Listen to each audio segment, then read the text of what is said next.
In this video we're going to take a look at how we can quickly bake out normal maps inside of ZBrush.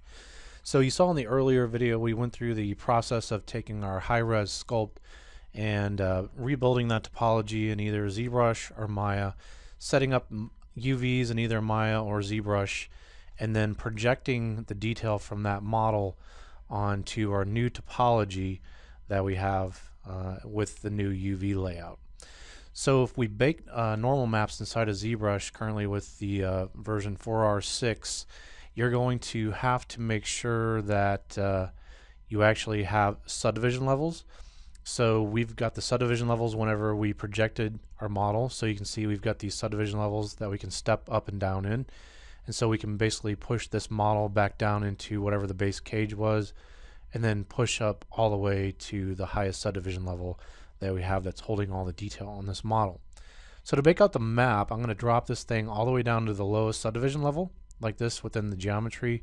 You can hit Shift D on your hotkeys to drop that down if you want.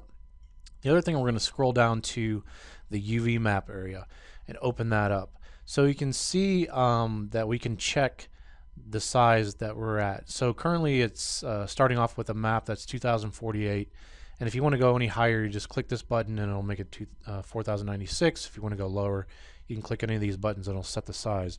Something else that's kind of interesting is you can want to check the UVs on this. You can click this Morph UV button and it'll actually take the 3D model and put it out in this 2D kind of format in the world like that. You can just hit that back just to check before you bake and make sure that everything's okay with the UVs on there.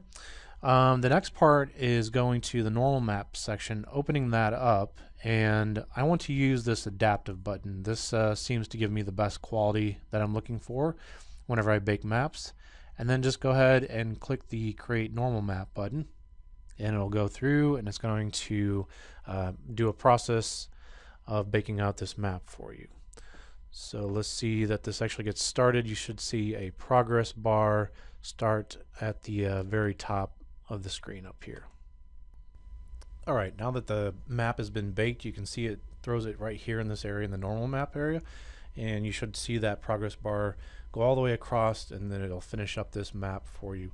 So to get the map out of the program, we need to do a few things. We need to go ahead and take this map here and say clone normal map, and so you hit this button and it's going to throw it over here into the texture area. You can get to it through the texture palette by clicking on this image here and saying export, or you can go up here to texture and then you can say export from there. So we'll just click export, and you're going to want to save that out. There's different formats that you can save it as. You can save it as a PSD, JPEG, PNG, BMP, or TIFF. I would probably suggest a PSD, just to probably open that thing up in Photoshop and then convert it over. I use Targa Maps a lot, especially if I'm working inside of Maya, if I'm going into a game engine. So I'm going to have to convert that thing anyways, but I'll leave it up to you for what format that you want to push that from. Now I wanted to show you, if you have Maya, it is possible for you to, after you bake that map out, you can actually throw this on over to Maya. And before we do that, I'm just going to make a texture map real quick, and I'll go to texture map and I'll say create, let's just say new from Polypaint, and it should be just white. So that's going to create a white texture for us. Then from here I'm going to go and click Go Z. Now if I want to do Go Z for all the pieces like this, you would do this all button, but I'm just going to do for this piece right here. So I'm just going to click Go Z, and if you haven't set that up before, you might have to go into the preferences and there's a Go Z at the bottom, and you might have to set that up to work with whatever current version that you have of Maya. But if you got Maya open, it should save off a file and should throw it into Maya for you and load up within that program. And here you can see it's loaded into Maya. This is the actual texture that I had it generate, and let's zoom in on the model. I'm going to tap 5 to show shaded, and the other thing I'm going to do is zoom in on this area. So let's just zoom in here like this.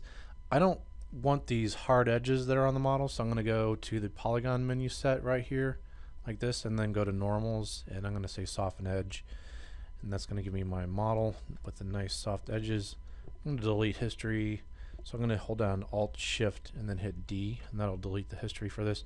If I tap 6, it should show me my model with the textures on there, and we made that texture just pure white.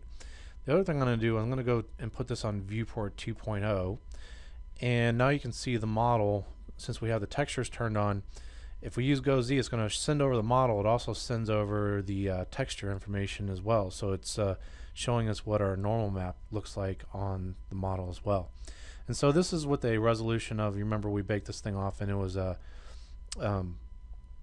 that was a 2048 by 2048 was the size of the map.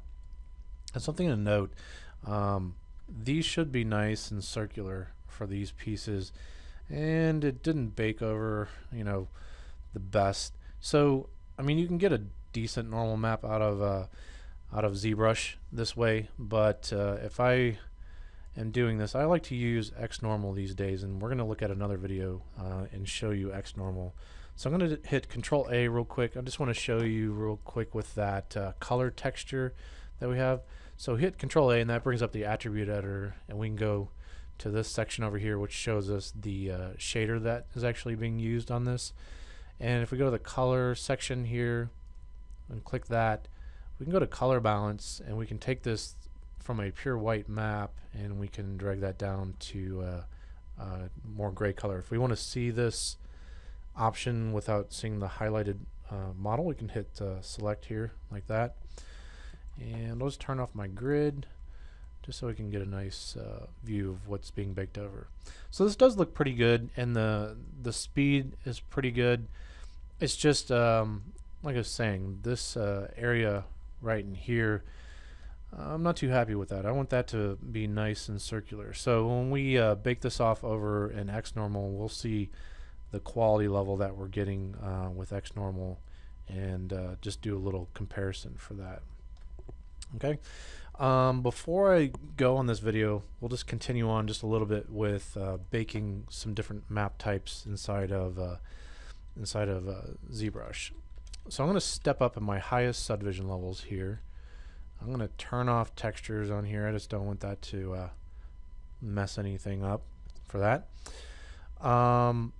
So the other thing is, we filled this thing with some poly paint. I'm going to take it off of this material that I have, and I'm going to put on the Skin Shade 4, because this gives me a better idea of what's going on color wise.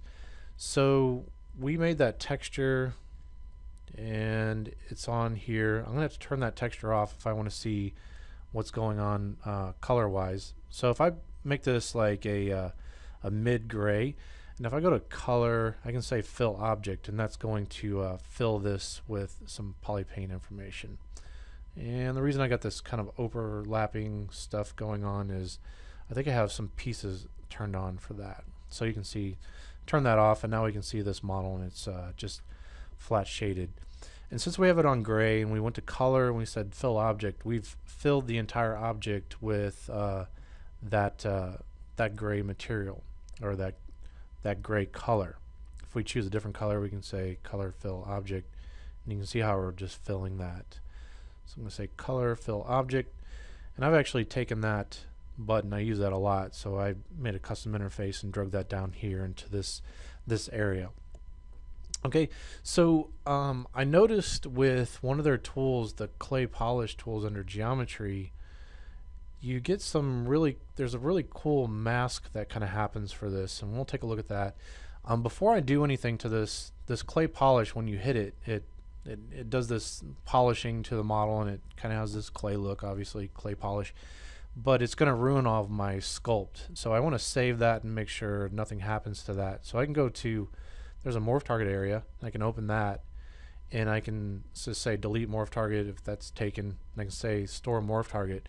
And what that's doing is it's storing a version of this model, and it's holding it into memory into this morph target area. So now I can do operations to this model, and I can always get this shape back by just clicking this switch button, and it'll switch between this new state, whatever changes we've done, to this state that we're holding right here. So it's just kind of, think of it as just holding this thing in memory and remembering that shape. So now I can go to geometry and I go to clay polish, and I can hit this button a few times. And what it does is it's pretty cool, this operation that it does, but I noticed behind the scenes it's building some kind of masking system on this, and the mask actually looked pretty darn cool. So I'm going to do this clay polish.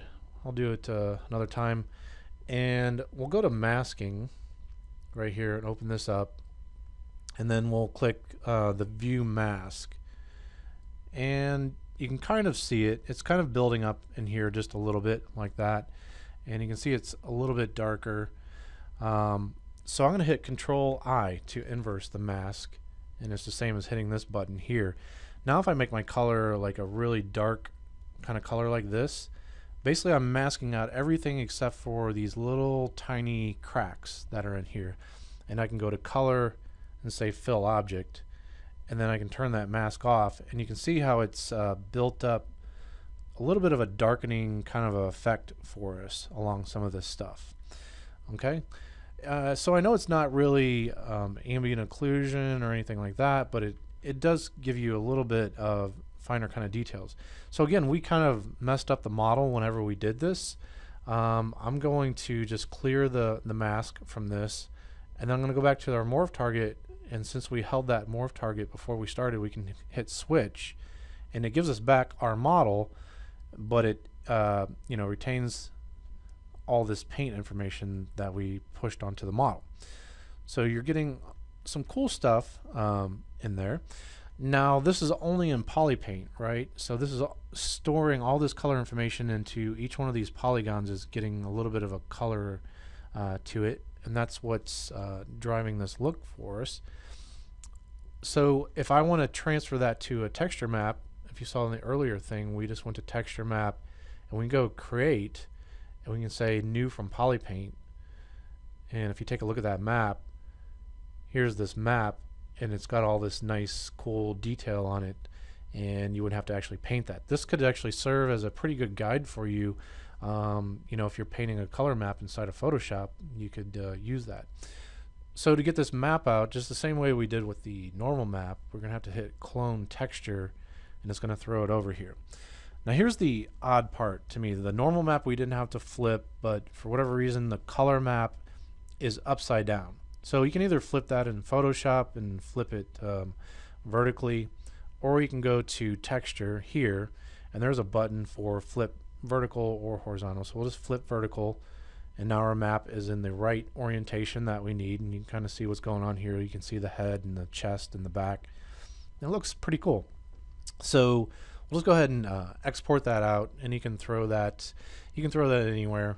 Let's put it on the desktop for right now and save that out.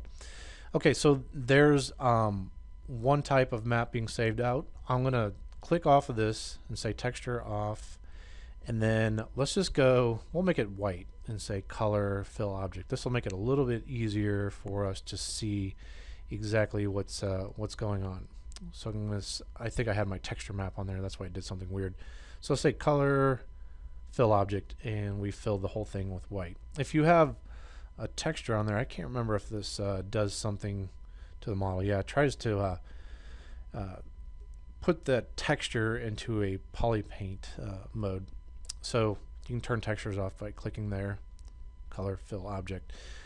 Okay, so under this masking section, let's open that up, and there's a mask by cavity, and this is pretty darn cool. So you can click the mask by cavity button, and it's going to mask everything out except for the cavities and the dips inside the model. And you can see that there is a cavity profile. So there's a tool within here. You can grab these points and you can shift them around, and you can say mask by cavity, and you can get a different look for what is actually being masked out on this. So if we keep playing with this slider, mask by cavity, there's also a blur on here, so you can see sometimes it gets a little pixelated and through here, so you can turn up this blur, and you can say mask by cavity again, And the blur does have a pretty big effect. If that's too much for you, let's pull this down to something like 7. Say mask by cavity again. And then this is what we have. The other thing we can do is we can, under masking, we can say blur mask, and it's going to kind of soften that up. And I kind of like that look a little bit better after it's been softened up like this. So you can see the mask. This is what we're holding, and we want to fill that with black. So all we have to do is inverse the mask. You can click here or Control I. We'll inverse that. Now we can choose a black color just by clicking and dragging down. And then we can go to color and say fill object, and then now we have that. Now we can clear this mask, and here's what we have. We have a black and white map that we can take into Photoshop, and if you save this out and you set it to multiply, it'll just add these this darkening all over the model. And it's going to be pretty dark, so you're going to want to play with the opacity inside of Photoshop and probably drop that back and only have about 10% of that being shown. The other thing you could do is we could fill this whole thing with white, and if we take RGB and we have that on, and if we have our intensity set really low, like 10, we can go to color and say fill object. I can keep clicking this, and you can see how it's going to slowly fill the entire model with white paint, but only with 10% intensity. If we do 100%, it's going to override everything we have. So once that map is ready to be transferred, again, we just go to the texture map area, and we say create new from polypaint. We get this texture, and we can go ahead and say clone texture to throw it out of this area into the texture palette. Again, it's going to be flipped upside down, so we'll go to texture and we'll flip vertical, and here's our map that we created that's got cavity map. So you can add this together with the map that we made earlier, and you can get some nice results with that. So I'll just say texture, export, and this is giving it a number 2 right after that. So I'll save that. So here we are inside of Photoshop, and I'll say File, and I just want to open. So I'll say File, Open, and go to the desktop. I'm going to find those 2 images that I saved out. And let me find these here, like this. We'll take a look at them. So this one I probably really should have made this pure white, just like what we did here with this one, but it's okay for demonstration purposes. I'm going to put it on this map here, put it on the move tool, and then click and drag and hold shift, and since they're the same size, it should snap that new map right directly over the top of this. So I was saying I'll put this on multiply like this, and we can zoom in. I'm going to hit Alt Control plus to zoom the map size up, and Control plus one more time just to look in there. So we've got these really thin lines, and then we've got this more kind of soft kind of shading kind of going on. So if I fill that with gray, if I don't want this thing to kind of add this overall kind of darkening to things, I could make a levels adjustment for this. So I can click here, and then, sorry, I'm clicking too fast. Click here, I'll make a levels adjustment like that. And then now I could start to play with things a little bit, and I could brighten stuff up if I wanted, and play with the levels to see what kind of detail I'm getting out of this. So I can get some nice kind of shading.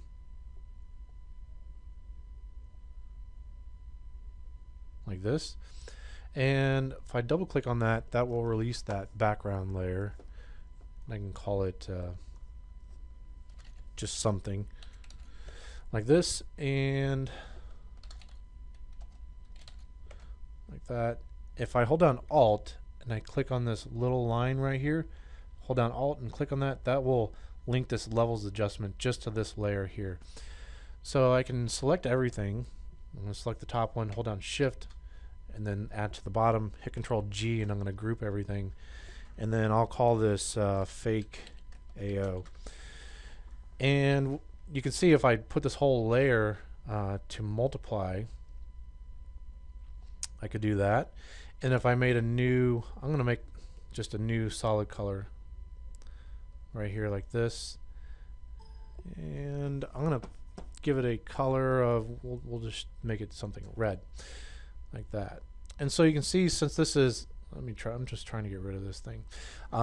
Since we've got this multiply thing over the top of it, you're getting the color information from below, and you can go back and change this to whatever you wanted. We're going to get this color information, and then we're going to get this fake AO over the top of it. So something else that we could do is we could take this and do a hue saturation. So if you don't want it just pure black, you could click colorize, and you could play around with the hue saturation. And I'm going to take this and drag it up above like this. So this is affecting the levels, and then this hue saturation is affecting everything else. So here you can see I'm sliding. I can make it gray, green, kind of a reddish kind of color, which I kind of like it like this. So I'm just trying to avoid having this whole thing fill with just pure black. It just kind of muddies up things pretty bad. So if I take that hue saturation adjustment and click and drag it down to the new icon, I can, let me try that again. Drag it onto the new icon. I can duplicate it, and I'll put it up over the above of this one.